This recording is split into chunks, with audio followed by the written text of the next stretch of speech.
그러나 너희는 택하신 족속이요 왕 같은 제사장들이요 거룩한 나라요 그의 소유가 된 백성이니 이는 너희를 어두운 데서 불러내어 그의 기이한 빛에 들어가게 하신 이의 아름다운 덕을 선포하게 하려 하심이라. 너희가 전에는 백성이 아니더니 이제는 하나님의 백성이요 전에는 긍휼을 얻지 못하였더니 이제는 긍휼을 얻은 자니라. 사랑하는 자들아, 거류민과 나그네 같은 너희를 권하노니 영혼을 거슬러 싸우는 육체의 정욕을 제어하라. 너희가 이방인 중에서 행실을 선하게 가져 너희를 악행한다고 비방하는 자들로 하여금 너희의 선한 일을 보고 오시는 날에 하나님께 영광을 돌리게 하려 함이라. 아멘. 아멘. 베드로전서에서는 말씀을 이렇게 기록합니다. 하나님의 백성에 대해서 9절 말씀 띄워주시겠습니까? 너희는 믿음 있는 자들. 베드로전서 2장 9절에서는 이렇게 기록합니다. 믿음 있는 자들은 택하신 족속이요 왕 같은 제사장들이요 거룩한 나라요 그의 소유가 된 백성이라 라고 기록하고 있습니다. 하나님은 하나님의 백성이 어둠 가운데 있을 때 그 어둠 가운데에서 이 백성들을 불러내어서 그리고 하나님의 빛에 거하게 하십니다. 베드로전서 2장 9절 말씀 우리가 다시 한번 읽어볼까요? 그 마음을 가지고 다시 한번 읽어보겠습니다. 우리들 믿는 자들은 그 어두운 데서 불러내어서 어떻게 하나님께서 하시기를 원하시는지 그 마음을 가지고 읽겠습니다. 시작. 그러나 너희는 택하신 족속이요 왕 같은 제사장들이요 거룩한 나라요 그의 소유가 된 백성이니 이는 너희를 어두운 데서 불러내어 그의 기이한 빛에 들어가게 하신 이의 아름다운 덕을 선포하게 하려 하심이라. 아멘. 그 어두운 데서 불러내신 까닭, 그 이유, 목적은 무엇입니까? 그 기이한 빛에 들어가게 하신 하나님의 덕을 세상 가운데 선포케 하기 위함이라는 것이죠. 하나님의 일을 위해서 그 일을 맡기시기 위하여서 이 땅 가운데 하나님을 드러내고 세상 가운데 하나님의 나라를 확장시키는 그 일에 하나님의 백성들, 믿는 사람들을 어두움에서 불러내서 그들에게 역할을 맡기셨다는 거죠. 그런데 하나님의 생각과 우리의 생각은 굉장히 많이 다를 때가 있는 것을 보게 됩니다. 예수님이 말씀하셨던 마태복음 20장에 보면 천국에 대한 비유 중에 품꾼들, 품삯을 주고 일을 시킨 자의 비유를 우리들이 들어서 알고 있을 것입니다. 마태복음 20장 1절과 2절 말씀 한번 볼까요? 여기에 보면 인간의 심리, 인간의 마음이 드러나 있습니다. 천국은 마치 품꾼을 얻어 포도원에 들여보내려고 이른 아침에 나간 집주인과 같다. 그가 하루에 한 데나리온씩, 하루에 몇 데나리온이요? 한 데나리온씩 품꾼들과 약속을 합니다. 그래서 품꾼들을 포도원에 들여보냅니다. 그러면 이 처음에 만난 9시에 만난 품꾼은 하루 동안 일을 하면 저녁에 품삯을 얼마를 받는 거예요? 하루에 한 데나리온을 받는 것이죠. 3절과 4절이요. 또 삼시에 나가보니 장터에 놀고 서 있는 사람들이 또 있는지라 그들에게 이르되 너희도 포도원에 들어가라 내가 너희에게 상당하게 주리라. 이 상당하게 주리라 라고 말했던 내용이 뭐냐면 그 다음에 이제 하루 일과를 마치고 품삯을 주는 것에서 드러납니다. 9절 말씀 9절입니다. 제 11시에 온 자들이 와서 11시는 쉽게 말하면 5시예요. 5시에 와서 일을 하고 1시간 일을 하고 6시에 이제 품삯 계산을 합니다. 그러니까 1시간 일한 사람이 몇 데나리온 받았어요? 한 데나리온 받았죠. 10절이요. 그러니까 먼저 온 사람들이 이렇게 생각을 합니다. 이거 같이 읽어볼까요? 이게 인간의 본심, 마음이지 않을까요? 시작. 먼저 온 자들이 와서 더 받을 줄 알았더니 그들도 한 데나리온씩 받은지라. 9시에 온 사람이 6시까지 하루 종일 일합니다. 9시간을 일하고 받은 품삯은 한 데나리온. 그런데 5시에 와서 일을 1시간 한 사람이 받았던 금액도 얼마라고요? 한 데나리온. 자기는 더 많이 일을 했는데 일을 적게 한 사람이 한 데나리온 받으니까 받았던 약속은 잊어버리는 겁니다. 그리고 무언가 자신의 생각으로 기대감을 갖는 것이죠. 1시간에 한 데나리온이면 나는 9시간 일을 하면 몇 데나리온? 네, 그게 우리의 생각이라는 거죠. 그런데 그들의 감정을 11절과 12절에서 이렇게 말합니다. 11절 같이 한번 읽어볼까요? 시작. 받은 후 집 주인을 원망하여 이르되. 품꾼이라면 품삯을 받고 일을 하는 사람이에요. 그래서 계약한 대로 받으면 끝나는 겁니다. 9시에 처음 주인을 만났던 사람은 하루 동안에 일하면 한 데나리온을 주겠다라고 약속을 했어요. 그리고 주인은 그대로 똑같이 약속을 지켰습니다. 그런데 다른 사람과 비교해서 나보다 일을 적게 한 사람이 나만큼 받으니까 이게 불합리하게 여겨지는 거예요. 그리고 주인을 원망합니다. 12절 같이 한번 읽겠습니다. 시작. 나중 온 이 사람들은 1시간밖에 일하지 아니하였거늘 그들을 종일 수고하며 더위를 견딘 우리와 같게 하였나이다. 내가 더 많이 받으면 은혜라 표현하고 내가 더 많이 받으면 전혀 이상하지 않습니다.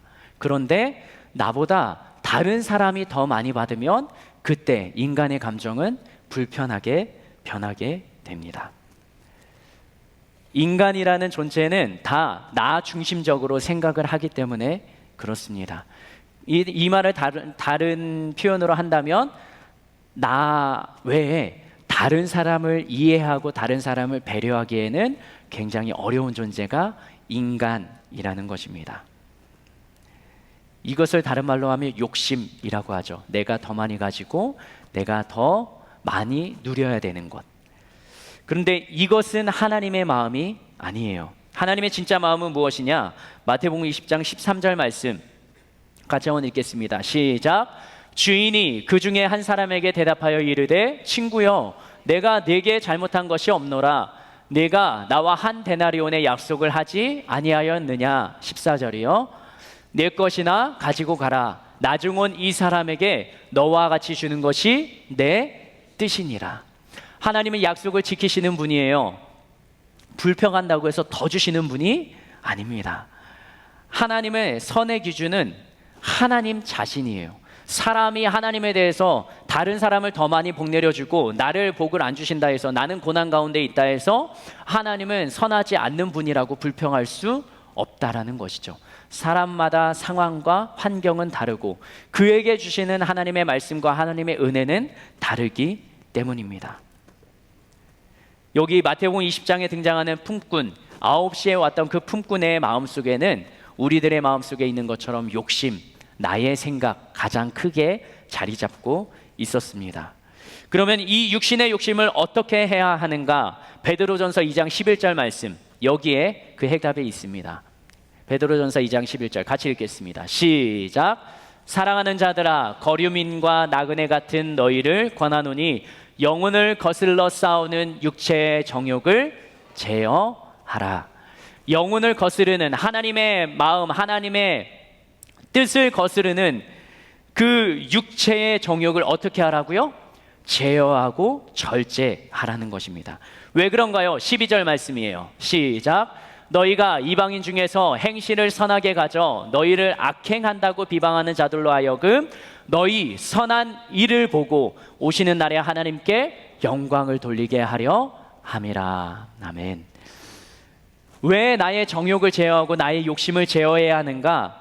그것은 다른 이방인들, 세상 사람들이 나의 그 모습을 보고 그들로 하여금 하나님의 존재, 하나님의 살아계심, 또 하나님을 믿는 자리에 이르게 해서 하나님께 영광을 돌리게 하려는 하나님의 마음이 그 속에 담겨 있는 것입니다. 인간의 욕심 어쩔 수 없다 말할 수도 있습니다. 그러나 이 인간의 욕심을 제어하고 통제하는 방법이 성경에 기록되어 있습니다. 갈라디아서 5장 16절 같이 한번 읽겠습니다. 시작. 내가 이르노니 너희는 성령을 따라 행하라. 그리하면 육체의 욕심을 이루지 아니하리라. 아멘. 육신의 욕심을 이기려면 무엇을 따라 행하라고요? 성령을 따라 행하라. 여러분들은 성령을 따라 행하고 계십니까? 성령님과 함께하는 것이 행복하십니까? 아니면 부담스러우십니까? 그 성령님이 나와 함께 하심이 좋은 것 같은데 어떨 때는 성령님 잠깐 이쪽에 계시고 제가 잠시 저기 갔다 올게요. 그리고 다시 와서 성령님과 동행하는 그렇게 비밀스러운 나만의 삶의 공간이 있지는 않습니까? 갈라디아서 5장 17절과 18절 제가 읽겠습니다. 육체의 소욕은 성령을 거스르고 성령은 육체를 거스르나니 이 둘이 서로 대적함으로 너희가 원하는 것을 하지 못하게 하려 함이니라. 너희가 만일 성령의 인도하시는 바가 되면 율법 아래에 있지 아니하리라. 성령님이 인도하시는 바가 되면 그러면 율법, 세상의 법에 얽매이지 않고 내 육체, 욕심을 따라 행하지 않을 수 있다는 것입니다. 우리가 계속적으로 살아왔던 믿음의 삶, 믿음으로 반응하는 삶, 그것이 뭐냐면 결국 성령님의 인도하심을 받는 것입니다. 예수님의 도마에게는 이렇게 말씀하셨습니다. 네가 본고로 믿느냐? 의심 많은 도마라고 우리는 생각하잖아요. 나는 그 부활의 주님을 손을 만져보지 않고 옆구리에 장자국에 손을 찔러보지 않고서는 믿을 수가 없다라고 했던 그 도마. 그 도마를 향해서 보고 믿냐? 보지 않고 믿으면 더 복되다. 베드로에게는 믿음 없는 자가 되지 말고 믿음이 있는 자가 되라고 하십니다. 또 이렇게 말씀하십니다. 할 수 있거든이 무슨 말이냐? 믿는 자에게는 능치 못함이 없다. 내가 만약에 겨자씨만한 믿음이 있다면 이 산을 저쪽으로 옮기라 말해도 그렇게 될 것이다. 믿음은 불가능을 가능케 하는 것입니다. 내가 하나님의 말씀대로 살아갈 수 없다, 늘 실패하고 좌절한다 생각하는 청년들에게 다시 한번 도전합니다. 믿음을 가지십시오. 그러면 그 믿음을 어떻게 가져야 됩니까? 우리가 갈라디아에서 말씀을 보았던 것처럼 성령을 따라 행하는 것입니다. 믿음이란 확신입니다. 보이지 않는 하나님이지만 누가 뭐라고 해도 그 하나님을 부인하고 욕해도 나는 그 보이지 않는 하나님이 나에게는 믿어지고 살아계신 분으로 다가오는 것, 그것이 확신이고 믿음입니다. 나의 상황은 어떻게 변할지 모르지만 그 삶의 현장을 여전히 인도해 가시는 그분이 바로 나를 사랑하시고 나를 인도해 가시는 하나님이라는 그 믿음, 그것이 분명하게 흔들리지 않게 내 안에 자리하는 것, 그것이 믿음이자 확신입니다.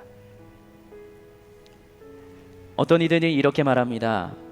내가 믿음을 가진 것, 믿음이 있는지도 모르겠고 기도하면 하나님이 응답하시지 않는다 라고 말하기도 합니다.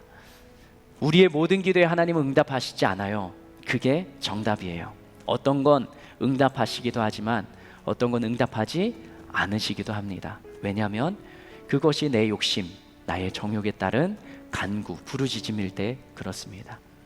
하나님은 하나님의 뜻에 합당한 것으로 우리에게 응답하십니다. 그게 때로는 고난의 연속일지도, 때로는 지금 나의 이 문제를 해결하시는 하나님의 기적과 같은 은혜일 수도 있습니다.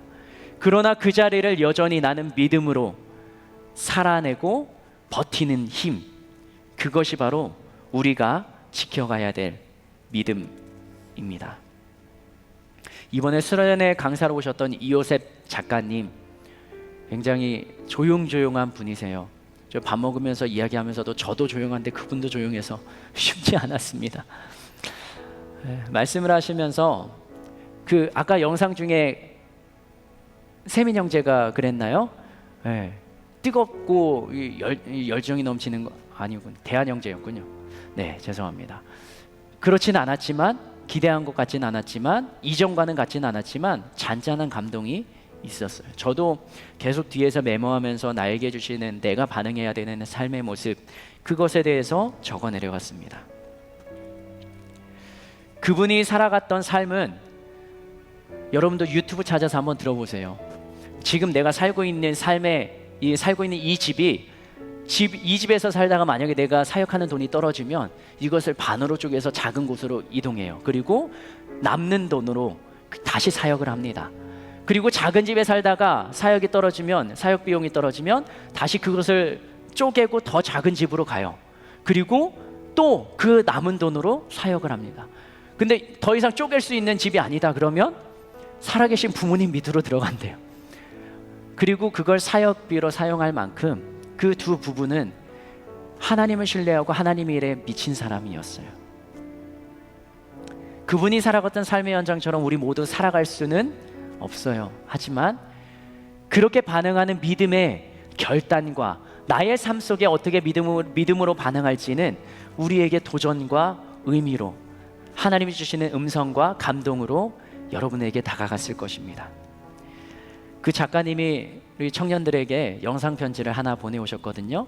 우리 같이 한번 보도록 하겠습니다.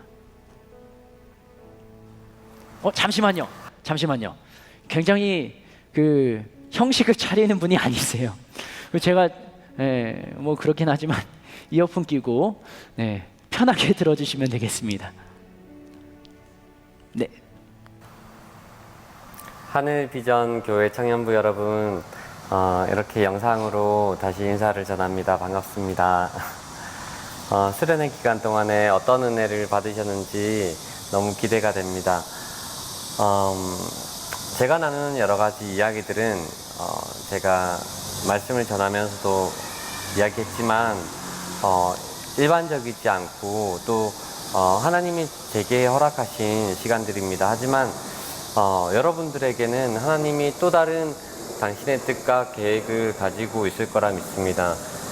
그때 말씀드린 것처럼 마지막 시간까지도 흔히 이야기하는 은혜라는 은혜 받았다라고 하는 여러 감정들을 마지막까지도 못 느꼈을 사람도 있을 거라고 생각합니다. 하지만 중요한 것은 내가 어떤 뜨거운 마음을 가졌는가, 내가 어떤 뜨거운 체험을 했는가 보다 더 중요한 것은 내 마음의 방향이 어디를 향해 있는가 인 것 같습니다. 내 마음의 방향이 예수님을 향해 있다면, 내가 지금 생각하는 것이 예수님과 가까이 있다면 그 생각하는 점과 점들을 이어 있게 되면은 그것이 하나의 선이 되고 우리의 마음의 방향이 되고 우리의 인생의 방향이 될 것 같습니다. 그러면은 하나님은 우리의 마음의 방향을 따라서 당신의 일들을 아름답게 이루실 거라고 믿습니다.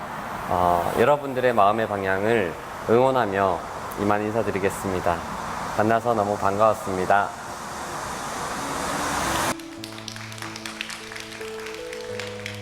굉장히 친근감이 느껴지는 강사님이셨어요.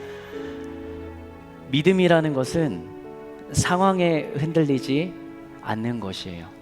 때로는 바람이 불어서 흔들릴지라도 다시 목적지는 우리가 똑같은 곳을 바라보며 나아가는 것입니다. 어려운 상황 속에서 하나님에 대한 불평과 때로는 예배에도 나오고 싶지 않을 만큼 뒤틀린 마음을 가질지도 모르겠습니다. 그런데요, 그러한 순간에라도 믿음을 유지하라는 게 뭐냐면, 그러나 그런 불평은 할 수 있지만 그러나 여전히 나는 하나님을 신뢰합니다 라는 그 마지막 한마디를 주님께로 향하라는 것입니다. 하나님의 뜻대로 끝까지 버텨내고 살아가라는 것입니다. 믿음의 삶, 믿음의 경주를 함께 달려가시지 않으시겠습니까?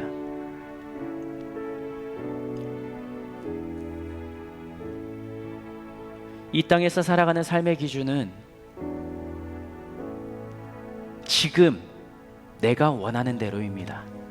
그리고 나의 기분과 나의 감정과 나의 상황, 그것에 맞다면 무엇이든지 해도 된다는 것입니다. 그런데 그러한 삶이 우리에게 유익을 준다라고 말할 수는 없잖아요. 모두 다 자기 감정대로 살아가면 절대적인 기준이 없어집니다. 그리고 세상의 법이란 것도 필요 없습니다. 그런데 우리는 기준이 정해져 있습니다. 이 하나님의 말씀, 그리고 그 하나님이 말씀하신 대로 살아가는 삶, 그것이 바로 여기 있는 저희 모두가 살아내야 되는 삶의 현장입니다.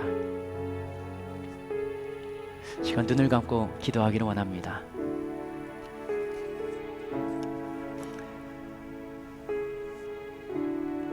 (2019년)